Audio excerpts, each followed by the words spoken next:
तंत्रिका तंत्र के अतिरिक्त एक और तंत्र जंतुओं में विशिष्ट रासायनिक समन्वयन के लिए जो है पाया जाता है। अभी हम लोग नियंत्रण एवं समन्वयन पढ़ रहे हैं, तो बेटा ध्यान देना कि जंतुओं में रासायनिक एवं हार्मोनल समन्वयन भी हमें पढ़ना होगा। तो रासायनिक समन्वयन की बात करेंगे कि हमारे शरीर में कुछ स्पेशल प्रकार के रसायन कुछ स्पेशल प्रकार की ग्रंथियों से निकलेंगे। उन ग्रंथियों को हम लोग क्या बुलाएंगे? अंतःस्त्रावी ग्रंथियां बुलाएंगे। और ये जो ग्रंथियां है ना, ये सभी की सभी अंतःस्त्रावी तंत्र के अंतर्गत हम लोग पढ़ेंगे। इन ग्रंथियों से कुछ रासायनिक संदेश वाहक, जिनको हम हार्मोन्स के नाम से जानते हैं, किसके नाम से जानते हैं बच्चों? हार्मोन्स के नाम से जानते हैं। कुछ रासायनिक संदेश वाहक निकलेंगे और इन रासायनिक संदेश वाहकों की वजह से हमारे शरीर में कुछ विशेष प्रकार के परिवर्तन होंगे। ठीक है, इन ग्रंथियों की बात करेंगे। अच्छा ठीक है, सबसे पहले हम ये ग्रंथियां ही पढ़ लेते हैं। तो बेटा ग्रंथियां कितने प्रकार की होती हैं? ग्रंथियां 3 प्रकार की होती हैं। सबसे पहले नंबर पर हम लोग जो पिछली कक्षाओं में पढ़ते हुए आए हैं वो है बेटा बहिस्त्रावी ग्रंथियां। कौन सी ग्रंथियां बच्चों? बहिस्त्रावी ग्रंथियां। ऐसी अच्छा बहिस्त्रावी ग्रंथियों की जो खासियत है वो तुमको यहाँ पर लिखवा दी हमने कि ये जो ग्रंथियां हैं ये जो भी अपना कुछ सीक्रेशन बनाएंगी, कुछ स्त्रावण बनाएंगी। जैसे लीवर है, लीवर एक जूस बनाता है जिसको हम लोग बाइल जूस के नाम से जानते हैं। क्या बनाता है बच्चों? बाइल जूस बनाता है। और वो बाइल जूस लीवर बनाता है और स्टोर कहाँ किया जाएगा? गॉल ब्लैडर में, पित्ताशय में स्टोर किया जाएगा। तो लीवर ने अपना जो जूस बनाया उसको गॉल ब्लैडर में सेव करने के लिए एक विशेष प्रकार की पाइप, नलिकाओं की व्यवस्था की। लेकिन अंतःस्त्रावी ग्रंथियां, ये जो ग्रंथियां हैं इनके सिक्रेशन जो भी ये बनाती हैं, इनका स्त्रावण सीधे के सीधे कहाँ होता है? खून में होता है। ठीक है, रक्त में होगा। लेकिन बहिस्त्रावी ग्रंथियां जितनी भी हैं वे सभी ग्रंथियां अपना स्त्रावण एक नलिका के थ्रू, एक नलिका युक्त, समझ में आया कि नलिका के थ्रू एक टारगेट स्थान पर पहुंचाएंगी, है ना। जैसे लीवर ने जो जूस बनाया था वो ब्लड में मिला देता तो पूरे ब्लड में सर्कुलेट पूरी बॉडी में चला जाता है ना। तो उसने पूरी बॉडी में डाल करके कहाँ डाला बेटा?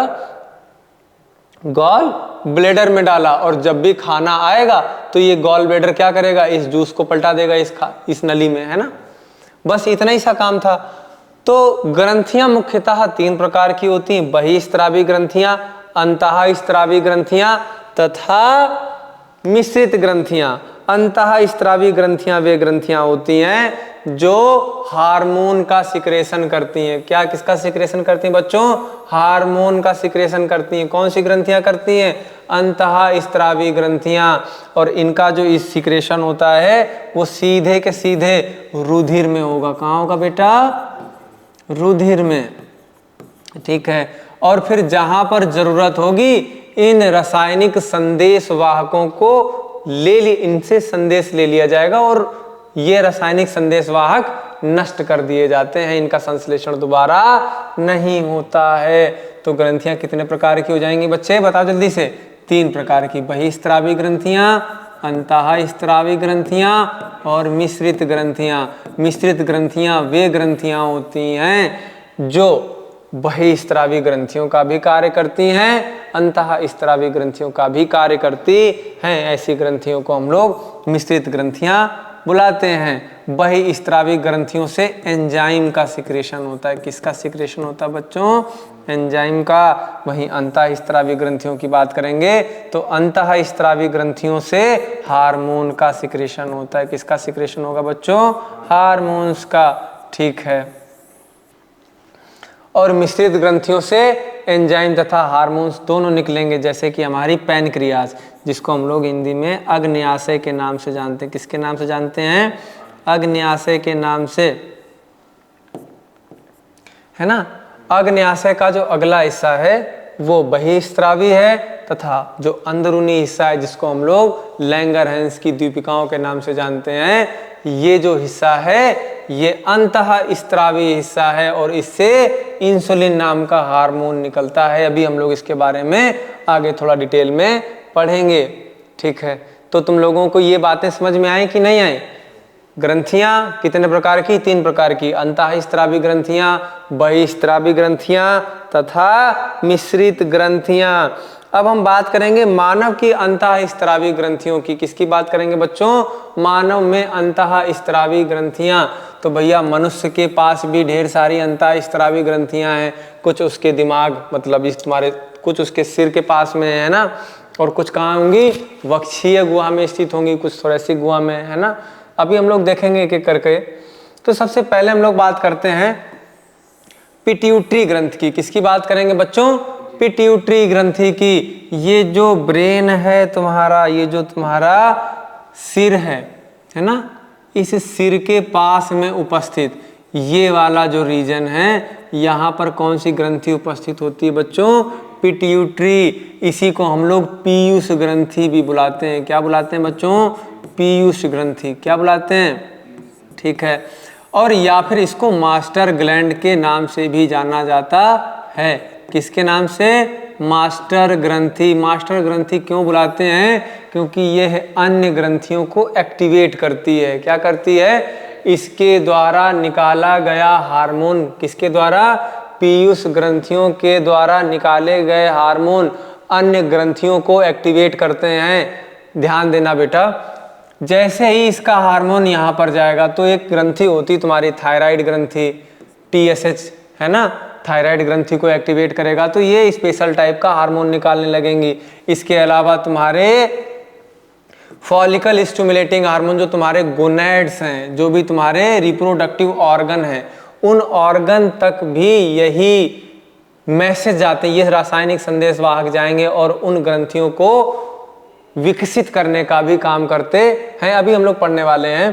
पिट्यूटरी ग्रंथि से कुछ हार्मोन निकलते हैं, जैसे कि हमारा TSH हो गया, TSH थायराइड स्टिमुलेटिंग हार्मोन। अर्थात ये हार्मोन क्या करेगा? ये जो थायराइड ग्रंथि दिखाई दे रही है तुमको यहाँ पर, है ना, इस ग्रंथि को एक्टिवेट करेगा और ये BMR, बेसल मेटाबॉलिक रेट, ठीक है। मेटाबॉलिक रेट का मतलब क्या हुआ कि कितना खाना तुम्हारी बॉडी में पचाना है और कितना नहीं पचाना है। ज़्यादा खाना पचाएगा तो मोटापा बढ़ने लगेगा। इसका मतलब क्या है कि TSH बढ़ा हुआ है। ठीक है बच्चे, ये बात समझ में आई? TSH क्या है? कहाँ से निकल रहा है बेटा? पिट्यूटरी से निकल रहा है। कौन सी ग्रंथि को एक्टिवेट कर रहा है? थायराइड को एक्टिवेट कर रहा है। थायराइड ग्रंथि अंतःस्रावी ग्रंथि का एक पार्ट है। किसका पार्ट है बच्चे? अंतःस्रावी ग्रंथि का पार्ट है। थायराइड ग्रंथि को जगाने के लिए कौन आएगा? पिट्यूटरी ग्रंथि से एक हार्मोन आएगा, नाम है उसका थायराइड स्टिमुलेटिंग हार्मोन। अब जैसे ही इसने इस थायराइड ग्रंथि को एक्टिवेट किया तो थायराइड ग्रंथि से एक हार्मोन निकलता है जिसको हम लोग बुलाते हैं थायरॉक्सिन। क्या बुलाते हैं बच्चों? थायरॉक्सिन। और ये हार्मोन शरीर में कितना खाना पचाना है उसको एक्टिवेट करेगा। तो सोचो, जिसके पास थायरॉक्सिन ज़्यादा एक्टिवेट हो गया, इसका मतलब उसकी बॉडी में ज़्यादा खाना पचेगा, और ज़्यादा खाना पचेगा तो ज़्यादा खाना बॉडी में सेव किया जाएगा, जिसकी वजह से मोटापा बढ़ सकता है। किसी की बॉडी में खाना कम पच रहा है, इसका मतलब वो ज़्यादा पतला हो सकता है। ठीक है, तुम लोगों ने भी अपने आसपास देखा होगा कि जब किसी को मोटापा ज़्यादा बढ़ रहा होता है तो डॉक्टर्स उसको T3, T4, TSH की जांच कराने के लिए बोलते हैं कि अपने आप थायराइड की जांच करा करके आइए, है ना। पिट्यूटरी से एक हार्मोन और निकलता है जिसको हम लोग GH जानते हैं, ग्रोथ हार्मोन। कौन सा हार्मोन बच्चे? Growth hormone. ग्रोथ मतलब तुम्हारा वृद्धि हार्मोन। ध्यान देना बेटा कि तुम्हारी बॉडी कितनी बढ़नी चाहिए, कितना तुम्हारा मोटापा बढ़ना चाहिए, कितनी तुम्हारी लंबाई बढ़नी चाहिए, है ना। ठीक है बच्चों, ये बात समझ में आई कि नहीं आई? अभी हम लोग बात करेंगे थाइमस ग्रंथियों की। किसकी बात करेंगे? थाइमस ग्रंथियां। थाइमस ग्रंथियां क्या है बेटा? जैसे ही हम लोग इस वाले रीजन से, थायराइड से थोड़ा सा नीचे आते हैं तो यहाँ पर हमें थाइमस ग्रंथि देखने को मिलती है ना। इस थाइमस ग्रंथि का काम जब बच्चा छोटा होता है ना, तब काम आती हैं, और जैसे हम लोग बड़े होते जाते हैं तो वैसे वैसे ये थाइमस ग्रंथियां लुप्त हो जाती हैं। इसके बाद हम लोग बात करेंगे जो ये हमारी किडनी है। कौन बेटा? किडनी, है ना। इस किडनी के ऊपरी हिस्से में, किडनी के ऊपरी हिस्से में एक ग्रंथि पाई जाती है जिसको हम लोग एड्रीनल के नाम से जानते हैं। किसके नाम से जानते हैं बच्चों? एड्रीनल के नाम से जानते हैं। और ये ग्रंथियां जब भी कोई विपरीत परिस्थितियां आती हैं या फिर इमरजेंसी सिचुएशन आती, जैसे कि इस क्लास में अचानक से शेर घुसा दो, है ना, तो सबके पास एक अचानक से सुपर पावर आ जाएगी इस कमरे से बाहर भागने की, है ना। तो ये जो सुपर पावर आ रही है ना, ये एक इमरजेंसी हार्मोन निकलता है जिसका नाम है एड्रेनलिन। क्या नाम है बच्चों? एड्रेनलिन। इसी हार्मोन को हम लोग इमरजेंसी हार्मोन भी बुलाते हैं। इसके अलावा जो ये तुम्हारा SHA है, FSH फॉलिकल स्टिमुलेटिंग हार्मोन, ये पिट्यूटरी से निकल करके जाएगा, तो ये हमारे अगर फीमेल है तो अंडाशयों को एक्टिवेट करेगा, जिसकी वजह से ये फॉलिकल बनाना शुरू कर देंगी। ठीक उसी तरह से अगर मेल है तो उसमें टेस्टिकल्स अर्थात जो उसके वृषण है, उन वृषण में स्पर्म का फॉर्मेशन भी शुरू करवाती हैं। इसके अलावा जैसे अंडाशय में जब FSH जाएगा तो अंडाशयों का पूर्ण विकास शुरू होगा, है ना। और जब विकास शुरू होता है तो फीमेल्स में एक हार्मोन निकलता है जिसका नाम है एस्ट्रोजेंस। क्या नाम बच्चों? एस्ट्रोजेन। ठीक है। और वहीं मेल की बात करेंगे तो मेल में हार्मोन निकलता है एंड्रोजेंस, जो इनके शरीर में द्वितीयक लैंगिक लक्षण विकसित करने का कार्य करते हैं। ठीक है बच्चों? ठीक है। तो ये तुम्हारा ये अंडाशय हो गया और तुम्हारा वृषण हो गया। ये सभी की सभी ग्रंथियां कौन सी ग्रंथियां हैं बच्चों? अंतःस्त्रावी ग्रंथियां हैं। कौन है? अंतःस्त्रावी ग्रंथियां हैं। ठीक है। अब इन अंतःस्त्रावी ग्रंथियों के बाद हमें पढ़ना होगा कि ये जो हार्मोन है, ये हार्मोन है क्या, है ना। इन ग्रंथियों के द्वारा ये ढेर सारे हार्मोन आ रहे हैं, तो हार्मोन के बारे में हम लोग पढ़ लेते हैं कि हार्मोन क्या है। जटिल रासायनिक पदार्थ हैं, जटिल कार्बनिक पदार्थ, जटिल कार्बनिक पदार्थ हैं। और इनका काम क्या है? इनका काम तो हम लोग पहले पढ़ ही चुके हैं, है ना, कि जो भी हमारे शरीर में काम चल रहे हैं उन कामों का नियमन करना। ठीक है बच्चों? ठीक है। तो अभी हम लोग हार्मोन की विशेषताओं की बात कर लेते हैं बेटा। किसकी बात कर लेते हैं? हार्मोन की विशेषताओं की। तो सबसे पहले हम लोग बात करते हैं कि हार्मोन क्या है। कम अणु भार वाले जटिल कार्बनिक पदार्थ हैं। क्या है बेटा? जटिल कार्बनिक पदार्थ हैं। ठीक है। आगे चलेंगे हम लोग। दूसरा बात करेंगे कि हार्मोन क्या है। एक प्रकार के कार्बनिक उत्प्रेरक होते हैं। क्या होते हैं? कार्बनिक उत्प्रेरक, जो किसी भी रासायनिक अभिक्रिया की दर को बढ़ा सकते हैं या फिर उसको घटा सकते हैं। तीसरा हम लोग बात करते हैं कि हार्मोन प्लाज्मा कला के आर पार जा सकते हैं। ध्यान देना बेटा, जो ये कोशिका है, इस कोशिका की जो बाहरी दीवार होती है इसको हम लोग प्लाज्मा कला या फिर सेल मेम्ब्रेन या फिर कोशिका कला बुलाते हैं। क्या बुलाते हैं बच्चों? कोशिका कला। इस कोशिका कला के भीतर कुछ सेलेक्टिव चीजें ही जा सकती हैं और कुछ सेलेक्टिव चीजें ही बाहर आ सकती हैं, है ना। तो ये जो हमारे हार्मोन है ये इस कोशिका के अंदर जा सकते हैं। ठीक है। अर्थात इनकी पारगम्यता कोशिका कला में होती है। हार्मोन विशिष्ट ऊतकों तक पहुंचते हैं। ठीक है। ध्यान देना बेटा, जहां पर हार्मोन की जरूरत होगी, हार्मोन देखो किसी भी जैसे कि हमने बताया था तुम्हें कि पिट्यूटरी से कोई हार्मोन निकल रहा है और वो हार्मोन सीधे कहाँ डाला जाएगा? ब्लड में डाला जाएगा। लेकिन हमारे गोनैड्स को जरूरत है उस हार्मोन की, तो हमारे गोनैड्स ही उस हार्मोन को रिसीव करेंगे। बाकी कोई भी अदर ग्रंथियां क्या करेंगी? उस हार्मोन को रिसीव नहीं करेंगी। मतलब विशिष्ट ऊतकों तक ही हार्मोन क्या किए जाएंगे बेटा? पहुंचाए जाएंगे। ठीक है। इसके बाद हम बात करेंगे हार्मोन को रासायनिक दूत कहा जाता है। अर्थात ये रासायनिक अभिक्रिया में डायरेक्ट भाग नहीं लेते हैं, ये क्या करेंगे? उसकी दर को बढ़ाएंगे या फिर घटाएंगे। ठीक है। हार्मोन शरीर में संचित भी नहीं होते हैं, अर्थात इनका संश्लेषण एक बार होगा और इसके बाद ये बॉडी से बाहर कर दिए जाएंगे। आज का मुख्य प्रश्न हो जाएगा कि हार्मोन तथा एंजाइम में अंतर बताओ। ठीक है। ये तुम्हें क्या करना है? लिखना है। ठीक है। और दूसरा प्रश्न हो जाएगा अंतःस्त्रावी ग्रंथियां तथा बहिस्त्रावी ग्रंथियों में अंतर बताओ। तुम्हारे बोर्ड के हिसाब से ये दोनों प्रश्न बहुत ज़्यादा इंपॉर्टेंट हैं, ठीक है। तो तुम्हें ये जरूर याद होने चाहिए, ठीक है। इसके बाद हम लोग बात करेंगे पादपों में समन्वय। अभी हम लोगों ने मनुष्यों के बारे में तो अच्छे से देख लिया है ना, कि किस तरह से मनुष्य क्या करते हैं। ध्यान देना बेटा कि शरीर की क्रियाओं के नियंत्रण एवं समन्वयन के लिए जंतुओं में एक विकसित तंत्र पाया जाता है, जिसको हम लोग क्या बुलाते हैं, तंत्रिका तंत्र बुलाते हैं। जंतुओं में तंत्रिका तंत्र के अलावा भी एक विशेष प्रकार का रासायनिक तंत्र भी पाया जाता है, जिसको हम लोग अंतःस्रावी ग्रंथि है ना, अंतःस्रावी तंत्र या फिर रासायनिक तंत्र भी बुलाते हैं। क्या पादपों में समन्वयन के लिए कोई तंत्रिका तंत्र पाया जाएगा या कोई रासायनिक तंत्र पाया जाएगा? तो जंतुओं में केवल रासायनिक तंत्र पाया जाता है, ना कि कोई तंत्रिका तंत्र पाया जाता है। तो पादपों में समन्वयन के लिए कोई एक बढ़िया विकसित नहीं होता, क्योंकि पादप अपना स्थान बार बार चेंज नहीं करते, लेकिन जंतु क्या करते हैं, अपना स्थान बार बार चेंज करते रहते हैं। अभी हम यहाँ हैं, कुछ देर बाद स्कूल में होंगे, कुछ देर बाद इस घर पे होंगे, है ना, फिर कहीं होंगे। तो पादपों में क्या बेटा, उद्दीपन के लिए तत्काल अनुक्रिया, ये तुम्हारा तंत्रिका तंत्र की तरह ही है, लेकिन पूरी तरह से तो नहीं है।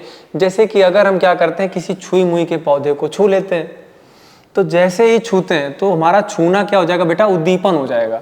जैसे ही हमने छुआ और उसके प्रति अनुक्रिया क्या आती है कि सारी की सारी पत्तियां एकदम से सिकुड़ जाती हैं, ठीक है। वृद्धि के कारण गति की बात करेंगे बेटा, तो ध्यान देना, इसमें कई आ जाएंगे। मतलब जैसे कि हम प्रकाश की बात करेंगे, पौधे, अच्छा ठीक है, हमने क्या किया, एक बच्चे को बो दिया, पौधे के एक बच्चे को क्या किया, मान लो गेहूं का एक बीज हमने बो दिया, तो तुम्हें क्या देखने को मिलेगा कि उसकी जो जड़ें हैं वो कहाँ जा रही हैं, जमीन की तरफ। तो उसकी जड़ें क्या करेंगी, गुरुत्वानुवर्तन करेंगी, अर्थात उसकी जड़ें हमेशा किधर जाएंगी, नीचे की तरफ जाएंगी। और जो ऊपर तुम्हारा जो सूट सिस्टम वाला रीजन है, जड़ है नहीं, तना है, पत्ती है, वो सब कहाँ जाएंगे, ऊपर की तरफ जाएंगे। तो ग्रेविटी के विपरीत, ठीक है, मतलब गुरुत्वाकर्षण के विपरीत दिशा में ही जाएंगे। ऐसा तो है नहीं कि पत्ती अंदर चली गई और तना अंदर चला गया, या फिर जड़ें ऊपर आके लटक रही, ऐसा तो होता नहीं। जड़ें हमेशा कहाँ जाएंगी, पानी की तरफ। तो अभी एक एक करके देखते हैं पहले हम लोग। प्रकाशानुवर्तन का मतलब हो गया कि पौधे की जो पत्तियां हैं वो हमेशा प्रकाश की तरफ भागती हैं। हम लोग ये एक प्रयोग अपने घरों पे भी करते हैं कि हमने क्या किया, एक गमला लिया है ना, और उस गमले को मतलब गमला पहले सूरज की रोशनी में रखा रहा, फिर हमने उसको निकाल करके एक अंधेरे कमरे में रख दिया, और रखने के बाद एक खिड़की खोल दी जहां से थोड़ी थोड़ी सी रोशनी आ रही थी। तो जो पौधा था ये किधर मूव कर जाएगा, पौधा, गमला, गमले से निकला हुआ पौधा जिधर से रोशनी आ रही थी उस तरफ क्या हो जाएगा, मूव कर जाएगा। इसी ये पौधे के द्वारा कराई गई ये जो क्रिया है ना, इसी को हम लोग क्या बुलाते हैं, प्रकाशानुवर्तन बुलाते हैं। अर्थात पौधे के जितने भी अंग हैं वे सभी अंग किधर भागेंगे, प्रकाश की ओर गति करते हैं। अब गुरुत्वानुवर्तन की बात करेंगे। किसकी बात करेंगे बच्चों, गुरुत्वानुवर्तन की। गुरुत्वानुवर्तन में बेटा क्या हो रहा होगा, आराम से सोच करके बताना कि वही गमला हमने क्या किया, ये गमला था हमारा, है ना। ध्यान देना बच्चे, हमने तुम्हें बताया कि इस गमले की जो जड़ें होंगी वो किधर जाएंगी, ग्रेविटी के विपरीत दिशा में जाएंगी। तो हमेशा ये यहाँ से बाहर निकलेंगी और कहाँ भाग जाएंगी, अंदर की तरफ। लेकिन पौधे का जो सूट सिस्टम होगा वो कहाँ जाएगा, गुरुत्वाकर्षण के विपरीत, अर्थात ऊपर की तरफ मूव करना शुरू हो जाएगा अगर हमने इस गमले को टेढ़ा करके रख दिया है, ठीक है। बस, तो ये जो गति, इस प्रकार की गति को हम लोग क्या बुलाते हैं, गुरुत्वानुवर्तन। अर्थात पौधे की जो जड़ें हैं वो हमेशा ग्रेविटी की तरफ मूव करेंगी। किधर मूव करेंगी बेटा, ग्रेविटी की तरफ। और जो सूट सिस्टम वाला रीजन है, जैसे तना है, वो किधर मूव करेगा, हाँ, जो तना है वो ग्रेविटी के विपरीत दिशा में करेगा, ठीक है। इसी तरह से हमारा क्या है बेटा, जलानुवर्तन है। क्या है बच्चों, जलानुवर्तन।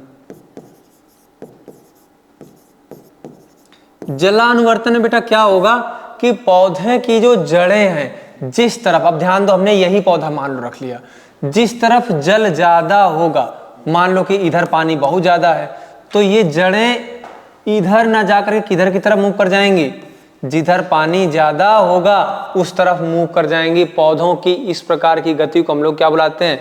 जलानुवर्तन। क्या बुलाते हैं बच्चों? जलानुवर्तन। इसके बाद हम बात करेंगे रसायनावर्तन की। ध्यान देना बेटा, पौधे का जो तुम्हारा रिप्रोडक्टिव पार्ट है, जैसे कि हमारा पुष्प हो गया है ना, हमने पढ़ा है कि पुष्प में जो है एक जायांग होता है ना, मतलब एक स्त्री केसर होगा और एक पुंकेसर होगा। पुंकेसर का जो एंथर है, एंथर को क्या, पराग कोश के फटने से परागकण बाहर आएंगे है ना, और वो परागकण जो स्टिग्मा है, जो फीमेल वाला रीजन है, यहाँ पर कुछ रसायन मिलेंगे, उस रसायन की तरफ भाग करके आते हैं। ठीक है, इस प्रक्रिया को हम लोग क्या बुलाते हैं? रसायनानुवर्तन बुलाया जाता है। ठीक है, तो पौधों में भी समन्वयन हम लोगों ने देख लिया और इसी के साथ हमारा चैप्टर क्या होता है? खत्म होता है। मिलेंगे अगली क्लास में, तब तक के लिए बाय बाय।